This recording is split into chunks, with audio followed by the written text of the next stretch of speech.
أخيرا استقر رأي القائمين على البي اس جي على اسم لوران بلان كمدرب للفريق الموسم المقبل، وربما الموسم الذي يليه حسب النتائج. العقد سيتم توقيعه في الأيام القليلة المقبلة، حيث سيتم بالمناسبة تقديم الرئيس للصحافة خلفا للإيطالي كارلو أنشيلوتي الذي سينتقل إلى ريال مدريد مقابل 4.5 مليون يورو بحسب أرقام الإعلام الفرنسي. مسؤولو فريق عاصمة النور توصلوا إلى اتفاق بعد أقل من يومين من المفاوضات مع المدرب الوطني ومدرب بوردو سابقا، اتفاق تباينت حوله ردود فعل الشارع الكروي الفرنسي. فالمؤيدون ما زالوا يتذكرون إنجاز الرجل مع بوردو عام 2009 والنتائج الجيدة التي حققها مع الزرق قبل يورو 2012. إنه جيد ورائع، وأعتقد أنه سيواصل الصعود مع البي اس جي.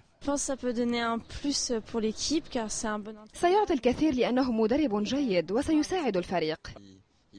أظن أنه اختيار جيد، أثبت جدارته مع منتخب فرنسا، وأتمنى أن يقدم الكثير لباريس سان جيرمان.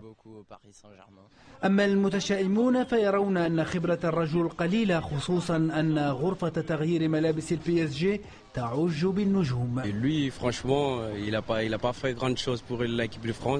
بصراحة لم يقدم شيئا لمنتخب فرنسا، ولا أعتقد أنه مناسب للفريق. إنه اختيار سيء لفريق يرغب بالفوز بدور الأبطال. مع لوران بلان لا أعتقد ذلك. الصورة التي ظهر بها في اليورو أحبطتني، ليس وحده المسؤول ولكن الفريق كله.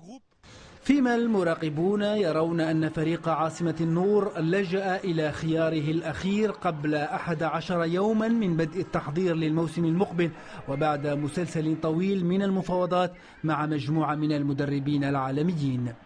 أسماء مدربين عالميين تداولتهم وسائل الإعلام الفرنسية طيلة أسابيع عدة، ولكن الرأي في الأخير استقر على المدرب لوران بلان الذي يجد نفسه مطالبا بتحقيق النتائج الجيدة بدءا من الموسم المقبل، وإلا فإن عقده لن يمتد إلا لسنة واحدة. محمد وضاح، الجزيرة الرياضية، باريس.